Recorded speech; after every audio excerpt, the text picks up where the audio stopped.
What if I told you that in 1851, in the heart of Louisiana, a single man's extraordinary beauty became both his greatest curse and his only hope for freedom? What if his story challenged everything we thought we knew about survival, dignity, and the human spirit under the most brutal circumstances? Subscribe now to uncover stories that history tried to bury, and hit that notification bell because what you're about to hear will leave you speechless. The morning sun beat down mercilessly on the cobblestones of Baton Rouge's main square, casting long shadows that seemed to reach toward the wooden platform erected in the center. It was August 15, 1851, and the air hung thick with humidity and anticipation.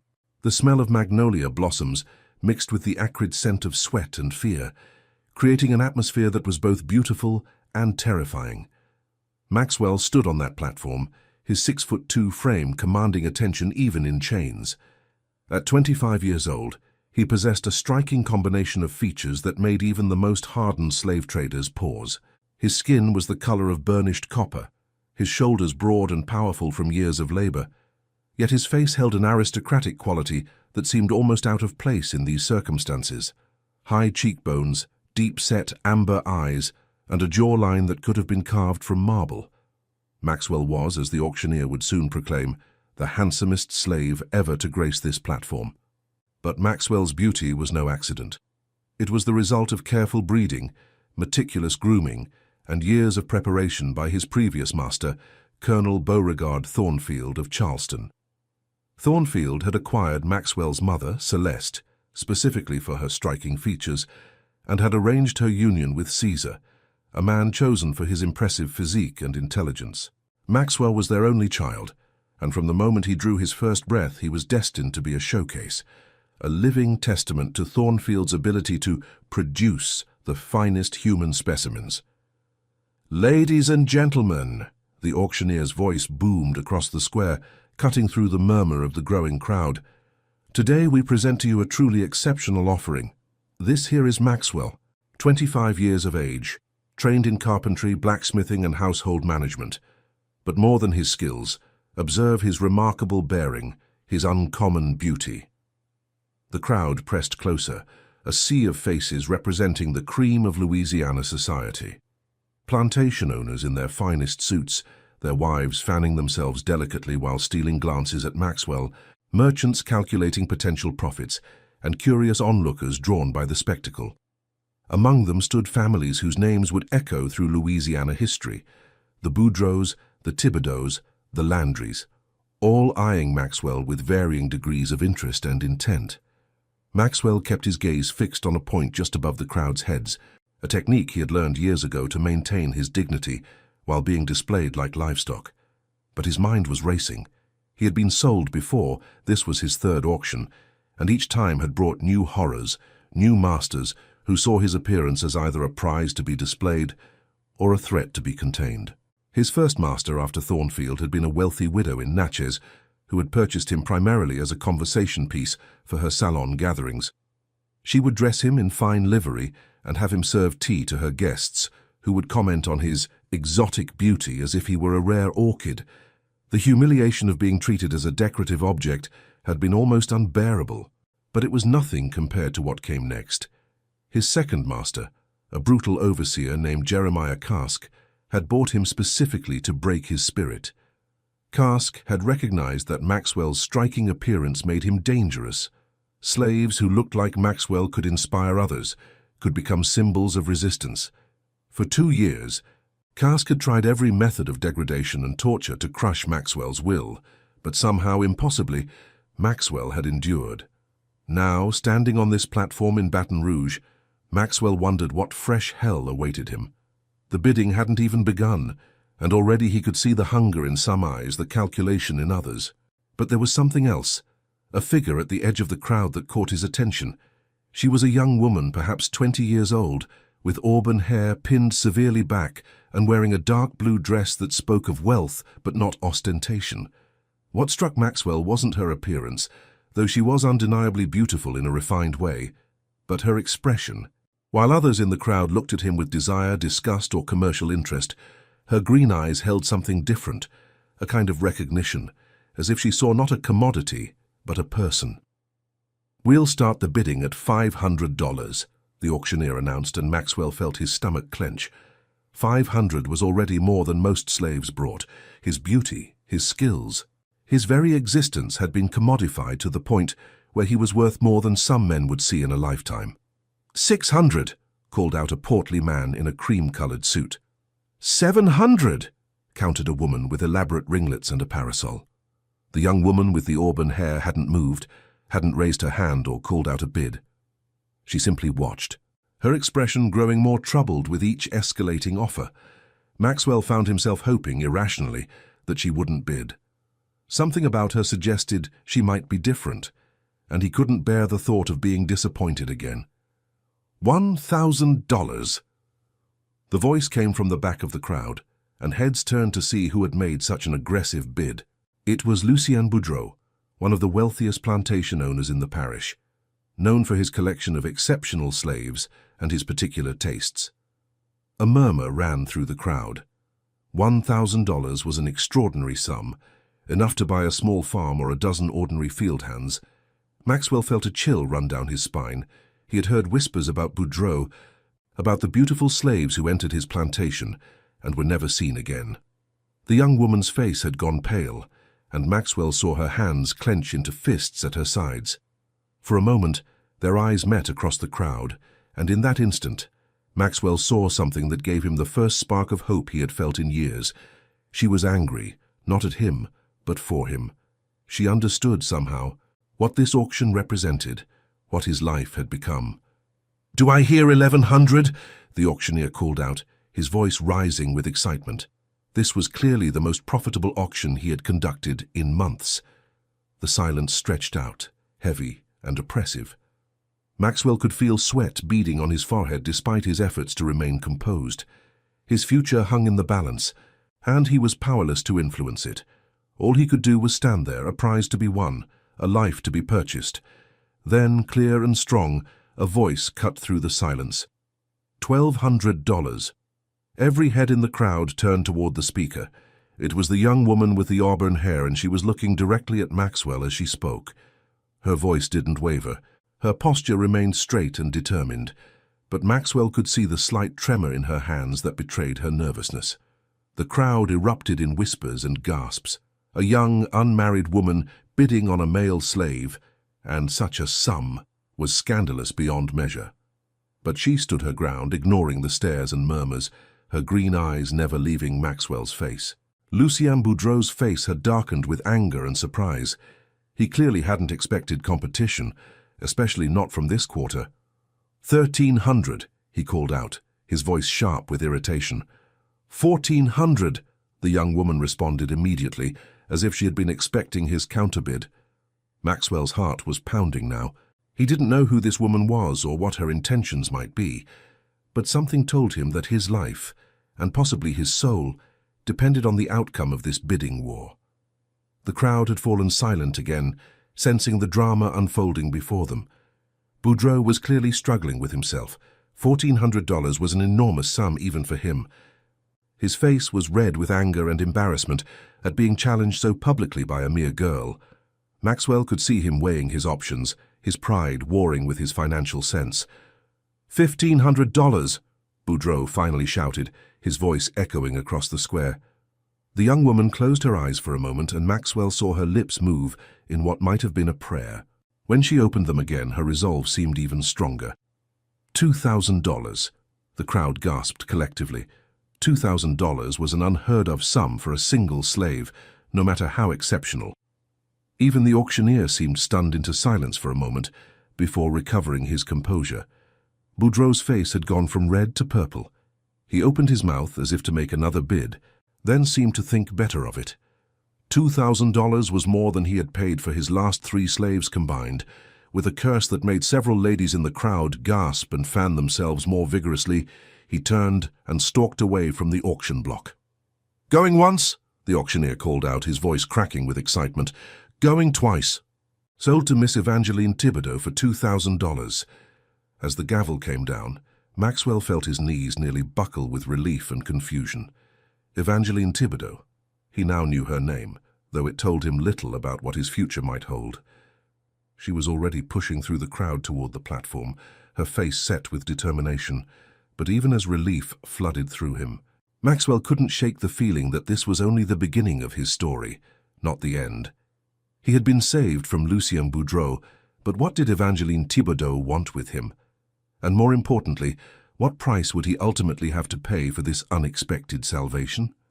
As the crowd began to disperse and the business of transferring ownership began, Maxwell caught one last glimpse of Evangeline's face. What he saw there surprised him. Not triumph or possession, but something that looked almost like fear. She had just spent an enormous sum to purchase him, but she looked as uncertain about what came next as he felt. The sun was reaching its zenith now, beating down on the square with relentless intensity. Maxwell's new life was about to begin, but whether it would be better or worse than what he had known remained to be seen. All he knew for certain was that Evangeline Thibodeau had just changed both their destinies in ways neither of them could yet imagine. The Thibodeau plantation house rose from the Louisiana landscape like a white-columned monument to southern prosperity. Spanish moss draped the ancient oak trees that lined the approach, creating a natural cathedral that filtered the afternoon sunlight into dancing patterns of gold and green. As the carriage carrying Maxwell and Evangeline rolled up the crushed shell driveway, Maxwell couldn't help but notice the stark beauty of the place and the dozens of slaves working in the fields who paused to watch their arrival. Evangeline had barely spoken during the hour-long journey from Baton Rouge. She sat rigidly upright, her hands folded in her lap, occasionally glancing at Maxwell before quickly looking away. The silence between them was heavy with unspoken questions and uncertainties. Maxwell, for his part, was trying to read her intentions, to understand what kind of master or mistress she might prove to be. Miss Evangeline.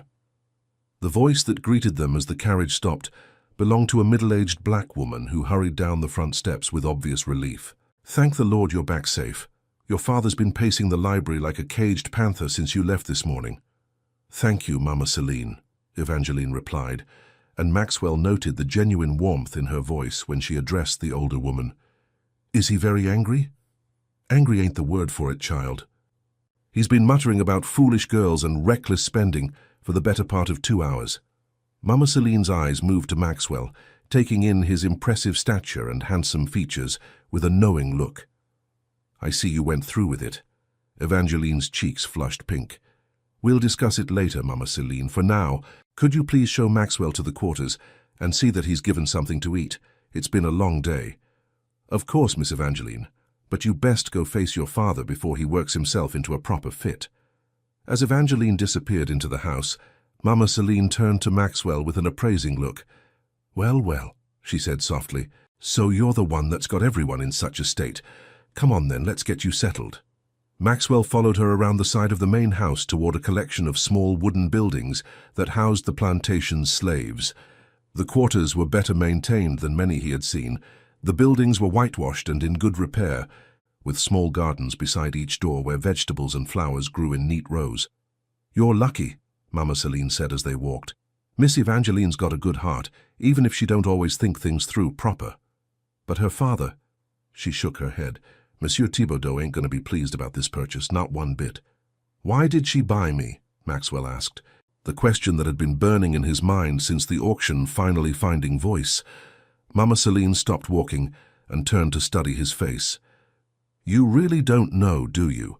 Child, half the parish has been talking about you since word got out you were coming up for auction, a man with your attributes. Well, let's just say there were some unsavory folks with unsavory plans." Maxwell felt a chill despite the warm afternoon air. "Lucien Boudreau. Among others, Miss Evangeline, she heard the talk, heard what they were planning to do with you." Mama Celine's voice dropped to a whisper. "That girl's got more conscience than sense sometimes. She couldn't stand by and let it happen." They had reached a small cabin at the end of the row, slightly larger than the others, and set apart by a small fence. "This'll be yours," Mama Celine said, opening the door. "It's where we put the house servants and skilled workers. You'll have more privacy here." The cabin was simple but clean, with a bed, a small table, and a wash basin. Compared to the cramped, filthy quarters Maxwell had known at his previous placements, it seemed almost luxurious. A set of clean clothes lay folded on the bed, simple but well-made work clothes that would fit his large frame. "Get yourself cleaned up and changed," Mama Celine instructed. "Then come to the kitchen. I'll have some food ready for you and we can talk about what your duties will be." As she turned to leave, Maxwell called out to her, "Mama Celine, what kind of man is Monsieur Thibodeau?" She paused in the doorway, her expression thoughtful. "He's a hard man but fair in his way, treats his slaves better than most, long as they do their work and don't cause trouble. But he's got a temper, and he don't like being crossed, especially not by his daughter." She gave Maxwell a meaningful look. "You best hope Miss Evangeline can make him see reason about this purchase, because if he decides you're more trouble than you're worth—" She didn't need to finish the sentence. Maxwell had seen what happened to slaves who were deemed troublesome. The fact that he had cost $2,000 might protect him somewhat, but it could just as easily make Thibodeau more resentful of his presence. After Mama Celine left, Maxwell sat on the edge of the bed and tried to process everything that had happened. This morning he had been the property of a slave trader, facing an uncertain and likely terrible future. Now he was owned by a young woman who had apparently bought him out of some misguided sense of mercy. But mercy from a white person, he had learned, often came with its own price. He changed into the clean clothes and washed his face and hands in the basin, grateful for the simple luxury of clean water and soap. As he prepared to go to the kitchen, he caught sight of himself in the small mirror hanging on the wall. The face that looked back at him was the same one that had caused so much trouble throughout his life. The face that made him valuable as a commodity and dangerous as a symbol. The kitchen was a bustling hub of activity, with several women preparing what appeared to be an elaborate dinner. The smell of roasting meat and baking bread filled the air, making Maxwell's stomach growl with hunger. He hadn't eaten since dawn, and the stress of the auction had left him feeling weak and shaky. "Sit yourself down," Mama Celine commanded, gesturing to a small table in the corner. She placed a plate before him, loaded with cornbread, beans, and a generous portion of pork. "Eat up, you're gonna need your strength." As Maxwell ate, he became aware of the other slaves in the kitchen stealing glances at him. Word of his arrival had clearly spread quickly through the quarters. A young woman about his own age approached the table, her curiosity overcoming her shyness. "Is it true you cost $2,000? She asked in a whisper. "Hush now, Marie," Mama Celine scolded. "Mind your own business." But Maxwell nodded to the young woman. "It's true." Marie's eyes widened. "Lord have mercy. I ain't never heard of anyone paying that much for, well, for anyone." "That's because he ain't just anyone," said an older man who had been quietly observing from across the room. "Name's Samuel," he said to Maxwell. "I'm the head groom here. Been working for the Thibodeau family for near 20 years. Samuel approached the table and sat down across from Maxwell. "You got skills besides looking pretty?" he asked bluntly. "Carpentry, blacksmithing, some mechanical work," Maxwell replied. "I can read and write, do figures." Samuel's eyebrows rose. "Read and write? That's unusual. Most masters don't want their slaves getting educated." "My first master believed in developing his investments," Maxwell said carefully. "Well, you're gonna need all those skills and more if you want to survive here," Samuel said. "Monsieur Thibodeau don't suffer fools, and he's already none too happy about Miss Evangeline's purchase. You best prove your worth quick, or you might find yourself sold again before the month is out." Before Maxwell could respond, the sound of raised voices drifted in from the main house. Even through the thick walls, they could hear the anger in Monsieur Thibodeau's voice, though the words were indistinct. "Sounds like Miss Evangeline's getting the lecture of her life," Marie whispered. Mama Celine shot her a warning look. "That's enough gossip. Y'all get back to work. Dinner won't cook itself." As the kitchen staff returned to their duties, Samuel leaned closer to Maxwell. "Listen to me, boy. I've seen men like you before, men whose looks make them targets. You got two choices here.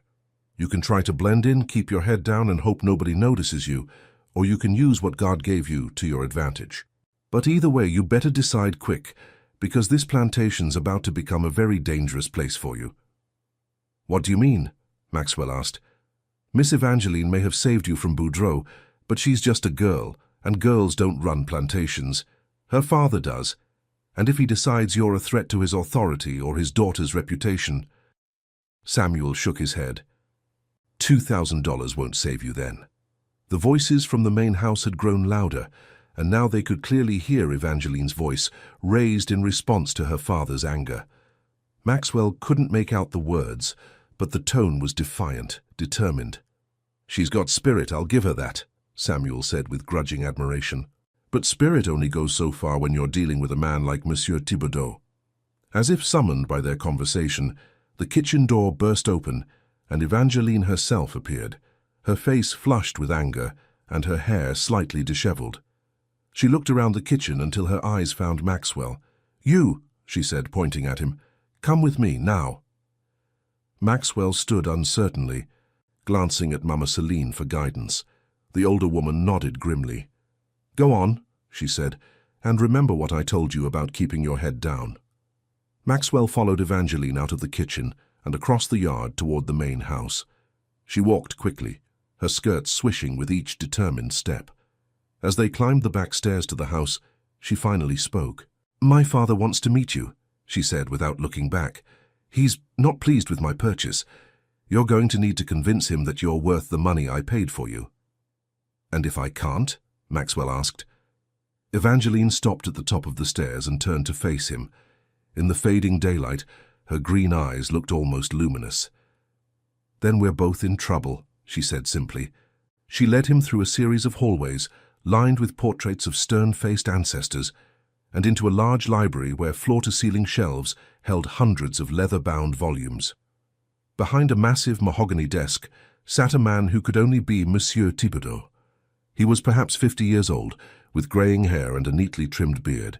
His clothes were expensive but understated, and his pale blue eyes held an intelligence that Maxwell recognized as potentially dangerous.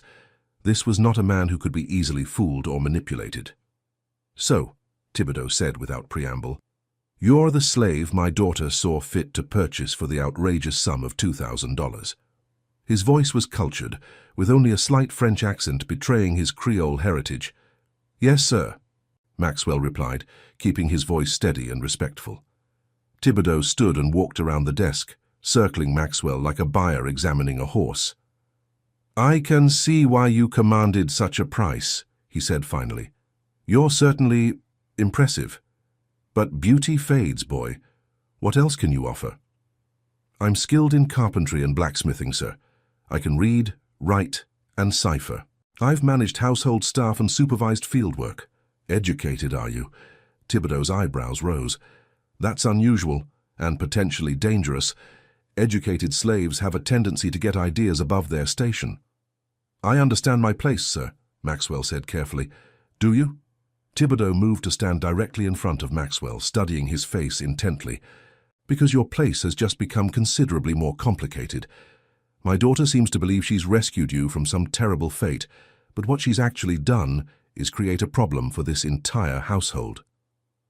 Evangeline, who had been standing silently by the door, stepped forward. "Father, I explained to you why I—" "Silence!" Thibodeau's voice cracked like a whip. "You've said quite enough for one day, Evangeline. This is between me and my new investment." He turned back to Maxwell. "You see, boy, my daughter may have purchased you with the best of intentions, but intentions don't change reality. You're a young, handsome male slave in a household with an unmarried daughter. Do you understand what that means?" Maxwell felt his stomach clench. He understood perfectly. "Yes, sir." "Good. Then you understand that your very presence here is a scandal waiting to happen. The neighbors are already talking, and if there's even a whisper of impropriety between you and my daughter—" Thibodeau let the threat hang in the air. "There won't be, sir," Maxwell said firmly. "Won't there?" Thibodeau smiled, but there was no warmth in it. "You're a fine specimen, I'll grant you that, and my daughter is a beautiful young woman who's shown remarkably poor judgment today. You'll forgive me if I don't take your word for it." He walked back to his desk and opened a drawer, pulling out a set of papers. "These are your ownership documents. As of today, you belong to this plantation, to this family. But make no mistake. If you cause any trouble, any scandal, any disruption to the order of this household, I will sell you so fast your head will spin, and I won't be particular about who I sell you to." Maxwell nodded, understanding the threat completely. "I understand, sir. I hope you do." Thibodeau sat back down behind his desk. "Now, as for your duties, you'll work primarily as a carpenter and general handyman. There's always something that needs fixing or building on a plantation this size. You'll take your orders from Samuel, and you'll stay away from the main house unless specifically summoned. Is that clear?" "Yes, sir." "Good. Evangeline will show you out." Thibodeau picked up a ledger and began writing, effectively dismissing them both. As they left the library and walked back through the house, Evangeline was quiet, her earlier defiance replaced by what looked like regret. Only when they were outside did she finally speak. "I'm sorry," she said softly. "I didn't think... I knew he'd be angry, but I didn't realize how difficult this would make things for you." Maxwell stopped walking and turned to face her. In the gathering twilight, she looked younger than her 20 years, and for the first time since the auction, he saw uncertainty in her green eyes. "Why did you do it?" he asked. "Why did you spend $2,000 on a stranger?" Evangeline was quiet for a long moment, and when she spoke, her voice was barely above a whisper. "Because I've heard the stories about what men like Boudreau do to slaves like you.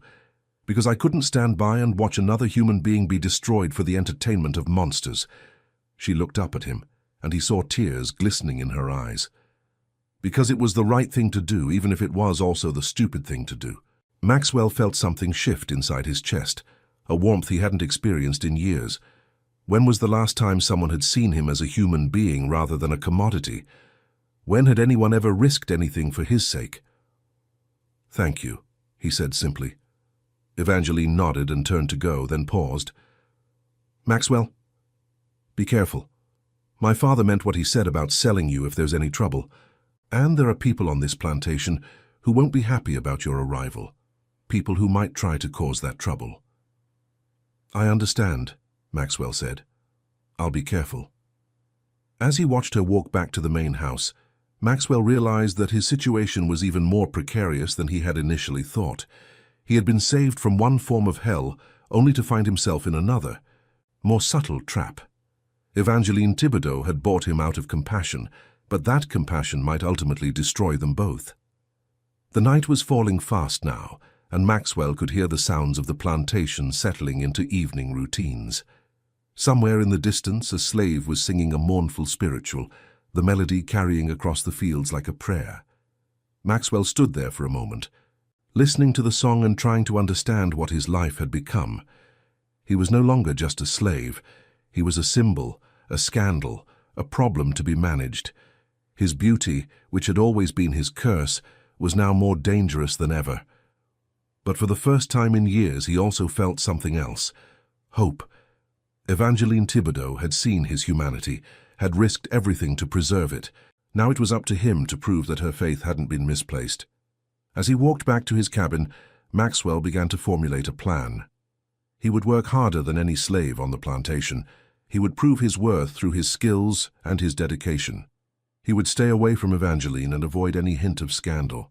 And somehow, some way, he would find a way to repay the debt he owed to the young woman who had saved his life. But even as he made these resolutions, Maxwell couldn't shake the feeling that forces beyond his control were already in motion, forces that would test not only his resolve, but his very survival. The game had changed, but it was far from over. 3 weeks had passed since Maxwell's arrival at the Thibodeau plantation, and the rhythm of his new life had begun to establish itself. Each morning before dawn, he would rise and make his way to the workshop that had been set up for him in one of the outbuildings. His days were filled with the honest work of carpentry and repair, fixing broken wagon wheels, building new shelves for the main house, crafting furniture for the slave quarters. The work was satisfying in a way that Maxwell hadn't experienced in years. Under his previous masters, his labor had been either purely decorative or deliberately degrading. Here his skills were valued and put to good use. Samuel had proven to be a fair supervisor, and the other slaves had gradually accepted his presence, though he remained somewhat apart from their close-knit community. Maxwell had been careful to follow Monsieur Thibodeau's instructions to the letter. He stayed away from the main house unless specifically summoned. kept his interactions with the other slaves professional and friendly, but not intimate, and worked with a dedication that impressed even the most skeptical observers. He had seen Evangeline only twice since that first evening, once when she had brought him a list of repairs needed in the main house, and once when she had passed by the workshop while he was building a new chicken coop. Both encounters had been brief and formal, but Maxwell had noticed the way her eyes lingered on his work, the small smile that crossed her face when she saw the quality of his craftsmanship. There was something in those moments that suggested she was pleased with her purchase, that she felt vindicated in her decision to save him from Boudreaux's clutches. But Maxwell was not naive enough to believe that his situation was stable. He could feel the undercurrents of tension that ran through the plantation like underground streams. Some of the house slaves whispered about the scandal of his presence, about the impropriety of a young, unmarried woman owning such a man. The field hands were more direct in their resentment. They saw him as pampered, as receiving special treatment because of his appearance. Most concerning of all was the attention he had begun to receive from beyond the plantation's boundaries. Twice in the past week, visitors had come to the main house specifically to see the famous slave that Evangeline had purchased. Word of the auction and the extraordinary price paid had spread throughout the parish, and Maxwell had become something of a curiosity, a conversation piece for the local gentry. It was on a humid Thursday morning that the situation finally came to a head. Maxwell was in the workshop, carefully sanding a piece of mahogany that would become part of a new dining table for the main house, when Samuel appeared in the doorway with an expression of barely controlled anger. "You need to come with me," Samuel said without preamble. "Now." Maxwell set down his sandpaper and followed Samuel out of the workshop. Instead of heading toward the main house or the fields, Samuel led him toward the slave quarters, where a crowd had gathered around one of the smaller cabins. As they approached, Maxwell could hear raised voices and what sounded like a woman crying. The crowd parted as Samuel pushed through, revealing a scene that made Maxwell's blood run cold. Marie, the young woman who had spoken to him in the kitchen on his first day, was sitting on the ground outside her cabin, her dress torn and her face bruised. Standing over her was a white man Maxwell didn't recognize, a thin, weaselly-looking individual with pale skin and nervous eyes. "What's going on here?" Samuel demanded. The white man turned, and Maxwell saw him relax slightly when he realized he was only facing slaves. "Nothing that concerns you, boy. This is between me and the girl." "Like hell it is," Samuel shot back, his usual deference to white authority notably absent. "This is Thibodeau property, and you got no business here." "I got every right to be here," the man replied, pulling a folded paper from his pocket. "Name's Jeremiah Kask, and I'm here on official business." Maxwell felt his knees nearly buckle at the name. Jeremiah Kask, his former master, the man who had spent 2 years trying to break his spirit. What was he doing here? Kask's eyes swept the crowd and stopped when they found Maxwell. A slow, cruel smile spread across his face. "Well, well, if it isn't my old friend Maxwell. Heard you'd landed yourself in quite the comfortable situation here." "You know this man?" Samuel asked Maxwell, his voice tight with suspicion. "He was my master before I was sold to the trader," Maxwell replied, his voice steady despite the fear coursing through his veins. "That's right," Kask said, his smile growing wider. "And I'm here to collect what's owed to me. You see, when Maxwell here was sold, there were certain irregularities in the paperwork. Seems the trader didn't have clear title to sell him." Samuel's face had gone ashen. "What are you saying?" "I'm saying that Maxwell's sale was illegal. He still belongs to me, and I'm here to take him back." Kask waved the paper in his hand. "Got the court documents right here to prove it." The crowd of slaves had grown silent, sensing the gravity of the situation. Maxwell felt the world spinning around him as the implications of Kask's words sank in. If what he was saying was true, then Evangeline's purchase had been meaningless. He would be dragged back to the hell he had escaped, and this time Kask would make sure he never got another chance at freedom. "That's impossible," Samuel said, but his voice lacked conviction. "Miss Evangeline bought him fair and square at a legal auction." "Legal auction maybe, but illegal merchandise," Kask replied. "The trader who sold him didn't have proper ownership papers. I never signed a bill of sale. Maxwell ran away from my plantation 2 years ago, and I've been tracking him ever since." Maxwell's mind raced. It was true that he had escaped from Cask's plantation, but he had been recaptured within days and sold to the trader as punishment. He had assumed that all the legal formalities had been properly handled, but now he realized that Cask might have deliberately left the paperwork incomplete, knowing that he could use it as leverage later. "Where's Monsieur Thibodeau?" Samuel asked. "He needs to see these papers." "Already seen him," Cask said smugly. "He's reviewing the documents with his lawyer right now. But the law is clear. Stolen property has to be returned to its rightful owner, regardless of who might have purchased it in good faith." As if summoned by the conversation, Monsieur Thibodeau himself appeared, striding across the yard with his face set in grim lines. Behind him walked Evangeline, her face pale but determined. Maxwell's heart sank when he saw the defeated expression in Thibodeau's eyes. "The documents appear to be legitimate," Thibodeau announced to the assembled crowd. "Mr. Cask has legal claim to Maxwell. The sale must be reversed." "No!" Evangeline stepped forward, her voice ringing with authority. "I don't care what those papers say. I paid $2,000 for Maxwell, and he belongs to this plantation now." "Evangeline, please," her father said wearily. "The law is the law. We cannot keep stolen property, no matter how much we paid for it." "He's not stolen property," Evangeline's voice rose to nearly a shout. "He's a human being, and I won't let him be dragged back to that monster." Cask's smile had turned predatory. Now, Miss Thibodeau, no need for dramatics. I'm just reclaiming what's rightfully mine. Though I must say I'm curious about why you're so invested in this particular slave's welfare." The implication in his voice was clear, and Maxwell saw Thibodeau's face darken with anger. "Watch your tongue, Cask. You may have legal claim to the slave, but you'll show proper respect to my daughter." Of course, Cask said, but his eyes remained fixed on Evangeline with a knowing look that made Maxwell's skin crawl. "I'm sure Miss Thibodeau's interest is purely humanitarian." Maxwell knew he had to act. The situation was spiraling out of control, and soon Evangeline's reputation would be destroyed, along with his own freedom. He stepped forward, drawing all eyes to himself. "Mr. Cask," he said, his voice calm and respectful, "if you have legal claim to me, then I'll come with you. There's no need to involve the Thibodeau family in this dispute." "Maxwell, no." Evangeline turned to him with desperation in her eyes. "You don't understand what he'll do to you." "I understand perfectly," Maxwell replied, meeting her gaze steadily. "But I won't be the cause of scandal or trouble for this family. You've shown me more kindness than I had any right to expect, and I won't repay that by destroying your reputation." Cask clapped his hands together with mock delight. "How noble! How touching! Yes, Maxwell, you'll come with me. Right now, in fact. I have a wagon waiting on the road." "Wait," Thibodeau said suddenly. "Mr. Cask, while your legal claim may be valid, I did pay $2,000 for this slave in good faith. Surely some compensation is in order." Cask's expression turned calculating. "Well, now that's between you and the trader who sold him to you illegally. I'm not responsible for your poor judgment in purchasing stolen goods."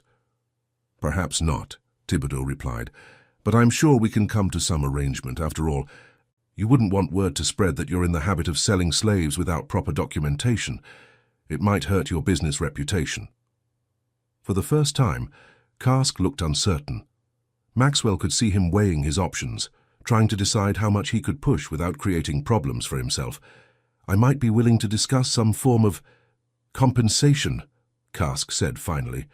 "But it would have to be substantial. This is a very valuable piece of property we're talking about." "Indeed it is," Thibodeau agreed. "Perhaps we should continue this discussion in private. Evangeline, please escort our guest to the library. I'll join you shortly." As Evangeline reluctantly led Cask toward the main house, Thibodeau turned to Maxwell. "You," he said quietly, "come with me." Maxwell followed Thibodeau to a small office behind the main house that served as the plantation's business center. Once inside, Thibodeau closed the door and turned to face him with an expression Maxwell couldn't read. "Tell me the truth," Thibodeau said. "Did you run away from Cask's plantation?" Maxwell met his gaze steadily. "Yes, sir, I did." "Why?" Maxwell hesitated, then decided that honesty was his only option. "Because he was trying to break me, sir. Not just my body, but my spirit. He wanted to turn me into something less than human, and I couldn't let that happen. Thibodeau nodded slowly. And you were recaptured? Yes, sir, within 3 days. He had me beaten and then sold me to the trader as punishment. But he never signed proper ownership papers with the trader. I don't know, sir. I assumed he had, but... Maxwell shrugged helplessly. Thibodeau was quiet for a long moment, staring out the window toward the fields where his slaves were working. When he spoke again, his voice was thoughtful. You know, Maxwell, I've built this plantation through careful planning and attention to detail. I don't like surprises, and I don't like being made to look foolish. Your arrival here has been both a surprise and a potential source of embarrassment. Maxwell's heart sank. Yes, sir. However, Thibodeau continued, I also don't like being cheated, and I particularly don't like men like Jeremiah Cask, who think they can manipulate the law to their advantage. He turned back to Maxwell with a slight smile. It occurs to me that there might be a way to resolve this situation that satisfies everyone involved. Sir, Cask wants you back, but what he really wants is money.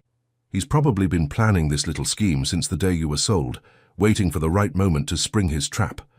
But he's made one crucial mistake. What's that, sir? He's assumed that I'm just another plantation owner who will roll over rather than fight. He doesn't know that I have connections in New Orleans, friends in the legal system who owe me favors. Thibodeau's smile grew wider. It's amazing how quickly legal documents can be found to be fraudulent when the right pressure is applied. Maxwell felt a spark of hope. You think his claim might not be valid? I think Jeremiah Cask is about to discover that he's bitten off more than he can chew. But I need to know something from you first. Thibodeau's expression grew serious. If I fight this, if I keep you here, can I trust you? Can I trust you to work hard to stay out of trouble and, most importantly, to stay away from my daughter? Maxwell didn't hesitate. Yes, sir, you have my word.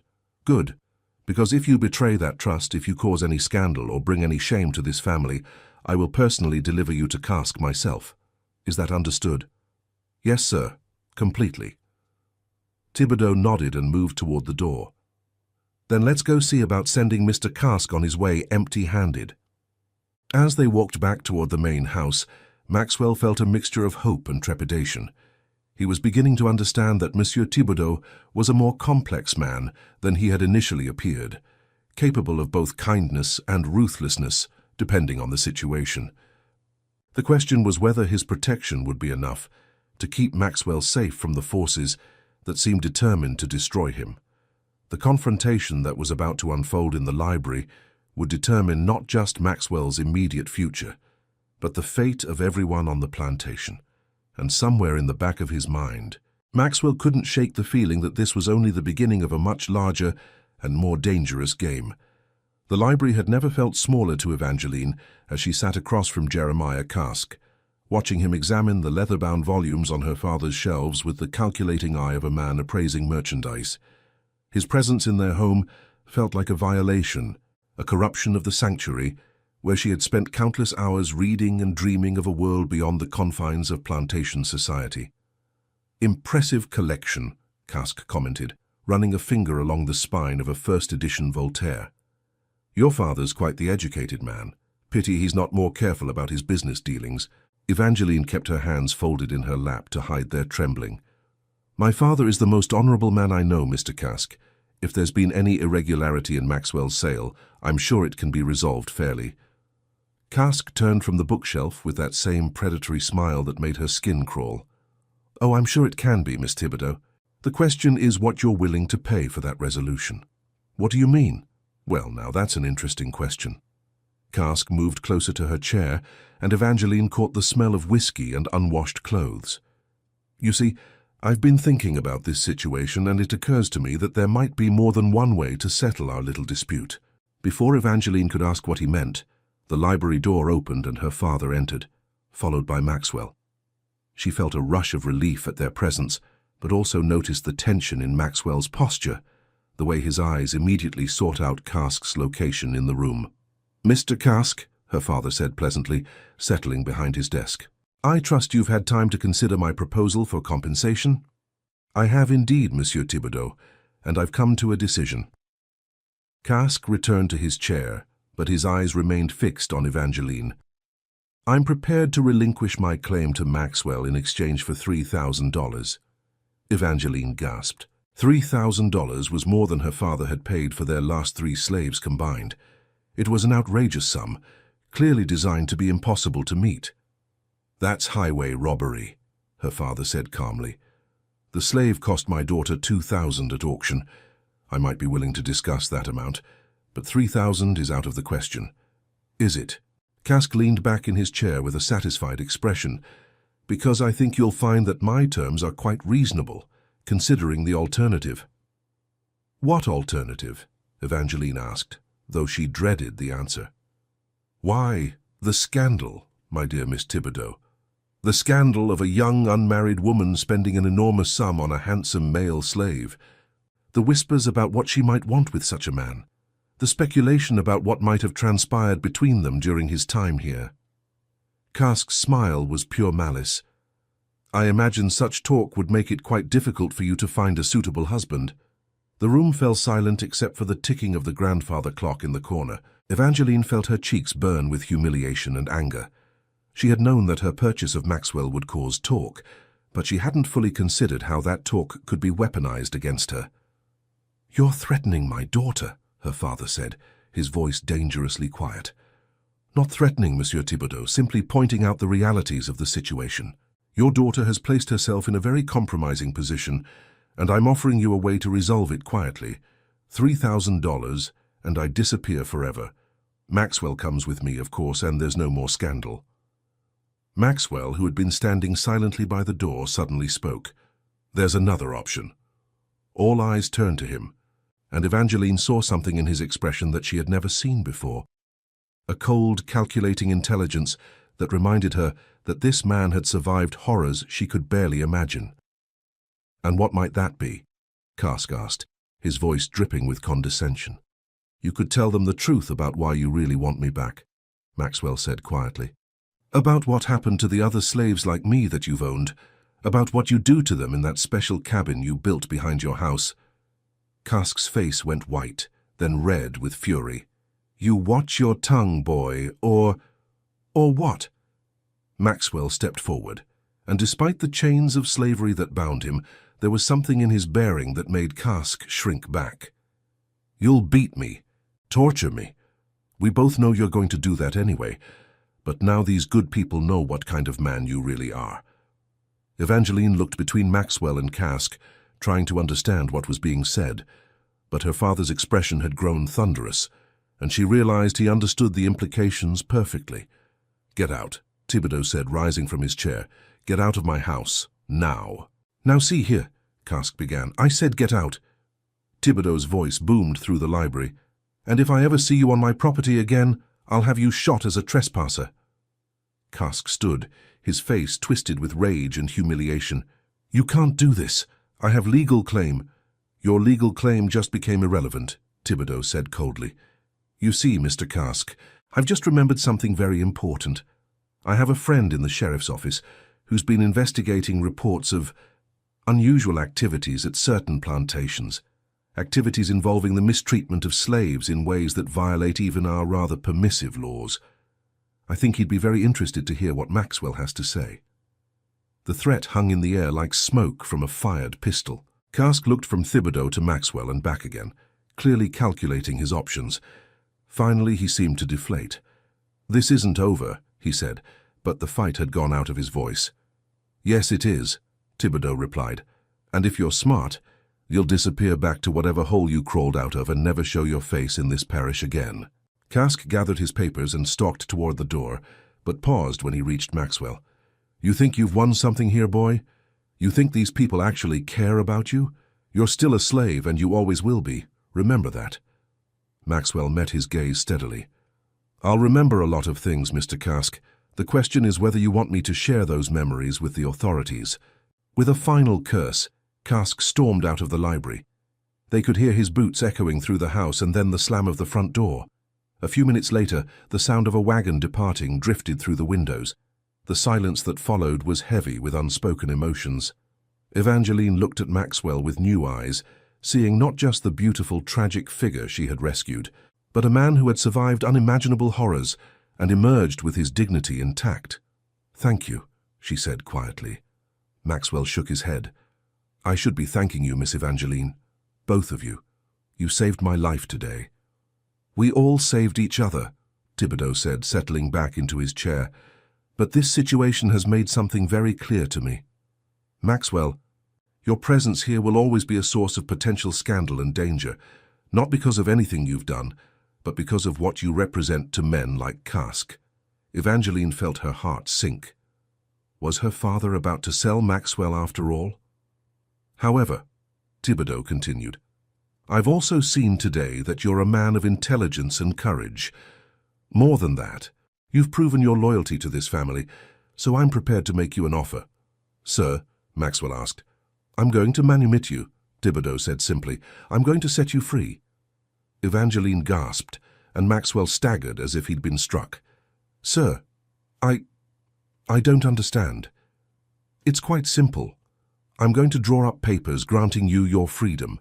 You'll be a free man of color, able to work for wages and make your own choices about your future." Maxwell's legs seemed to give out, and he sank into the nearest chair, his face a mask of disbelief. "But sir, the money. Miss Evangeline paid $2,000. "Money well spent if it saves a man's life and soul," Thibodeau replied. "Besides, I have a proposition for you. I'd like you to stay on here as a paid employee. Your skills are valuable, and I could use a man of your intelligence to help manage some of my business interests." "You would do that?" Maxwell's voice was barely a whisper. "You would trust me with such responsibility?" "I would, but there are conditions." Thibodeau's expression grew serious. "You would live in town, not on the plantation. You would conduct yourself with absolute propriety at all times, and you would understand that any hint of scandal involving my daughter would result in the immediate termination of our arrangement." Maxwell nodded eagerly. "Of course, sir. I understand completely." Evangeline felt tears streaming down her cheeks, though she couldn't say whether they were tears of joy or sorrow. Maxwell would be free, truly free, but he would also be lost to her forever. The gulf between a white plantation owner's daughter and a free man of color was almost as wide as that between mistress and slave. "There's one more thing," Thibodeau said, his voice gentler now. "Maxwell, I want you to understand that this freedom comes with a price. You'll face challenges and dangers that you can't imagine. There are many people in this world who don't want to see men like you succeed. You'll need to be smarter, stronger, and more careful than any white man just to survive." "I understand, sir," Maxwell said. "I've been preparing for this my whole life, even when I didn't know it." Thibodeau nodded and stood. "Then let's go draw up those papers. The sooner this is done, the better for everyone." As her father and Maxwell left the library to handle the legal formalities, Evangeline remained in her chair, overwhelmed by the magnitude of what had just occurred. In the space of a few hours, she had seen Maxwell threatened with a return to hell, watched him face down his tormentor with incredible courage, and witnessed his transformation from slave to free man. But more than that, she had seen something in herself that she hadn't known existed, a capacity for action, for standing up to injustice, for risking everything for what she believed was right. The young woman who had impulsively bid $2,000 at a slave auction was gone, replaced by someone stronger and more determined. A soft knock at the library door interrupted her thoughts. "Come in," she called. Mama Celine entered, her face creased with concern. "Miss Evangeline, I heard that awful man left. Is everything all right?" "Everything is different," Evangeline replied. "Papa is freeing Maxwell. He's going to be a free man." Mama Celine's eyes widened. "Lord have mercy, that's wonderful news. But child, what does that mean for you?" Evangeline understood the question behind the question. What did it mean for her feelings toward Maxwell? What did it mean for the connection she had felt growing between them despite all the barriers of race and circumstance? "It means I did the right thing," she said finally. "It means that a good man will have the chance to live his life as he chooses. That's enough." But even as she said the words, Evangeline knew they weren't entirely true. It wasn't enough. It could never be enough. But it was all that was possible in a world that would never accept what she had begun to feel for Maxwell. 3 hours later, as the sun was setting over the Louisiana countryside, Maxwell walked out of the Thibodeau plantation as a free man. The papers in his pocket were still warm from the ink, and he could hardly believe they were real. After 25 years of bondage, he was finally, truly free. Evangeline watched from the library window as he made his way down the drive toward town, carrying a small bag with his few possessions and the promise of employment that would allow him to build a new life. He paused at the gate and looked back at the house, and for a moment their eyes met across the distance. In that look, Evangeline saw gratitude, respect, and something else, something that made her heart ache with possibilities that could never be realized. Then Maxwell turned and walked away, disappearing into the gathering darkness. "He'll be all right," her father said, joining her at the window. "He's stronger than most men and smarter than many. He'll make something of himself." "I know he will," Evangeline replied. "I just wish—" "I know, daughter. I know." They stood together in comfortable silence, watching the empty road where Maxwell had disappeared. Both of them understood that they had witnessed something extraordinary. Not just the freeing of a slave, but the birth of a man who would go on to challenge the very foundations of the world that had tried to destroy him. In the years that followed, Maxwell would indeed make something of himself. He would become a successful businessman, a leader in the free black community, and eventually a conductor on the Underground Railroad, helping other slaves find their way to freedom. His beauty, which had once been his curse, would become a tool for good, allowing him to move in circles where other black men could not go. And Evangeline? She would never marry, despite numerous suitors and her father's gentle pressure. She would instead dedicate her life to education, founding a school for free children of color, and becoming one of the most respected advocates for abolition in Louisiana. She and Maxwell would meet occasionally at social functions and community events, always maintaining perfect propriety, but always sharing that look of understanding and connection that had been born on a hot August day in 1851. The story of the handsomest slave ever sold in Baton Rouge would become legend, told and retold throughout the South as an example of both the cruelty and the possibility of redemption that existed in those turbulent times. But for those who lived it, it was simply the story of two people who chose to see each other's humanity in a world that insisted they were nothing more than their circumstances. Maxwell's freedom papers, carefully preserved, would eventually find their way to a museum, where they would stand as testament to the truth that no human being can truly own another, no matter what the law might say. And in the margin of those papers, in Evangeline's careful handwriting, were the words that summed up everything they had meant to each other. "Some purchases cannot be measured in money, but only in the currency of the human heart." This incredible true story reminds us that even in humanity's darkest chapters, there were always those brave enough to stand up for what was right. Maxwell's journey from commodity to free man, and Evangeline's transformation from sheltered daughter to fierce advocate, shows us that change is possible when we have the courage to act on our convictions. If this story moved you, please subscribe and hit that notification bell.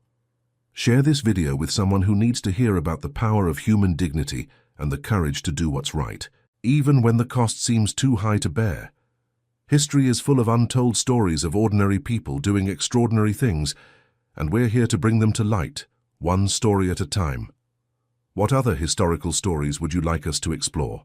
Let us know in the comments below.